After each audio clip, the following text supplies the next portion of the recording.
Hello ဒီနေ့တော့ကတန်တို့ကကလေးဘဝရဲ့ចောင်းသင်ခန်းစာစာအုပ်ထဲမှာတီးခဲ့ဘူးတဲ့ပုံမြင်လေးတစ်ပုဒ်အကြောင်းကိုပြောကြရအောင်ရုံနဲ့လည်းအပြေးပြိုင်တဲ့ပုံမြင်လေးလို့ပြောလိုက်ရင်ငယ်ဘဝကနေပြီးတော့အခုချိန်ထိပေါ့နော်အကြောင်းရင်းတိုက်ဆိုင်တိုင်းတတိယမိနိုင်တဲ့ပုံမြင်လေးလို့ကတန်တို့ထင်တယ်အဲ့ဒီထဲမှာရုံလေးတစ်ကောင်နဲ့လက်ကလေးတစ်ကောင်ကအပြေးပြိုင်ပွဲကျင်းပကြတယ်တကယ်ဆိုရုံလေးကနိုင်ရမှာပေါ့နော်ဒါပေမဲ့အဲ့မှာတော့လက်ကလေးကအနိုင်သွားတယ်ပုံမြင်ရဲ့အဓိကတာဂက်ကတော့ဇွဲလုံးလာဝရိယနဲ့စူးစမ်းအထောက်မှုကို highlight လုပ်ချင်တာဖြစ်တယ်။ဒါပေမဲ့ဒီ content လေးမှာတော့ကတန်ကဒီပုံမျိုးတခြား perspective တစ်မျိုးကနေပြီးတော့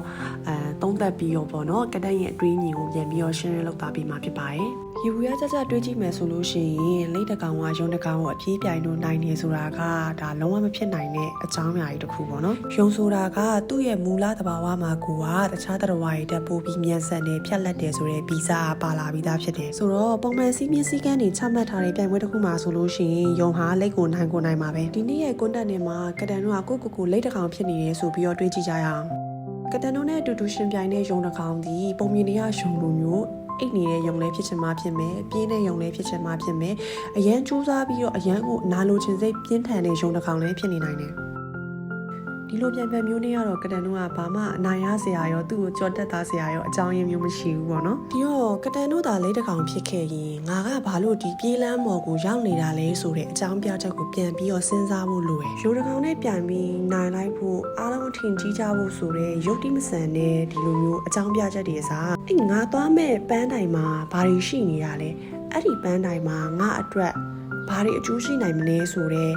ဒီကိုယ့်အတွက်ကိုပြန်စဉ်းစားတဲ့သုံးသက်ချက်မျိုးကိုလုပ်သင့်တယ်လို့ကတန်ကတော့ထင်တယ်တကယ်လက်တွေ့ဘဝမှာကတန်တို့လမ်းကြောင်းတစ်ခုကိုရှောက်တဲ့အခါမှာဘသူတွေကတော့ဘလို့သားနေတယ်ဘသူတွေကတော့ဘလို့အထောက်ပံ့နေရလိုက်ကြတယ်ဆိုတော့ဒီလိုမျိုးအတွေးတွေနဲ့ပေါ့ကတန်တို့ကကိုမချင်မနှက်ဖြစ်ခဲ့ကြတယ်ငါကတော့လိတ်ဖြစ်နေလို့နေတာသူကတော့ယုံဖြစ်နေလို့မြန်တာပါဆိုတဲ့ပယောဂတွေကိုပို့ပြီးတော့အာယုံစိုက်တတ်ကြတယ်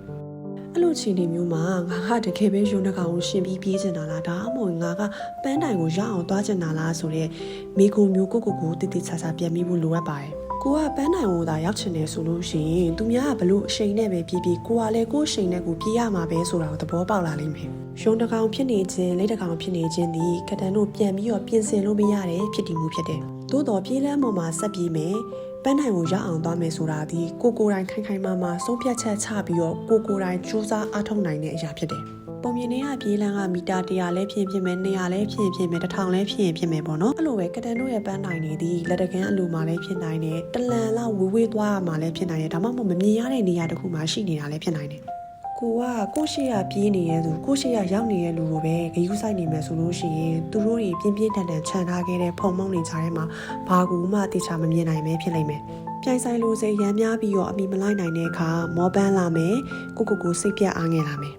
အဆုံးမှာလက်လျှော့ခြင်းတဲ့အထီတောင်ဖြစ်လာပါလိမ့်မယ်။သို့တော့ကိုကပန်းတိုင်ကိုပဲဂယုစိုက်မယ်ဆိုလို့ရှိရင်တော့ကိုရှိမှဘာတွေပဲရှိနေပါစေတစ်ချိန်မှာပန်းတိုင်ကိုရောက်နိုင်မယ်ဆိုတဲ့စိတ်နဲ့ကတန်တို့ကပို့ပြီးတော့အရှိန်မြင့်တင်နိုင်နေမယ်။ကတန်တို့ဘဝမှာစိတ်ချသားနဲ့ရှေ့ကိုရောက်ချင်နေဆိုလို့ရှိရင်အဲ့ဒီ mindset ကအရန်ကိုအရေးကြီးတယ်။ဘေးပတ်ဝန်းကျင်လောကကြီးကို fail ဖြစ်ဖို့မျှော်လင့်နေရတဲ့ကိုယ့်ရဲ့အတွေးမြင်ယူဆတွေကိုပြင်ဆင်ပြီးတော့ရှေ့ဆက်တာပို့ပြီးတော့ခရီးရောက်လိမ့်မယ်လို့ကတန်ကတော့အကြံပေးချင်ပါတယ်ရှင်။အားလုံးကိုကျေးဇူးတင်ပါတယ်။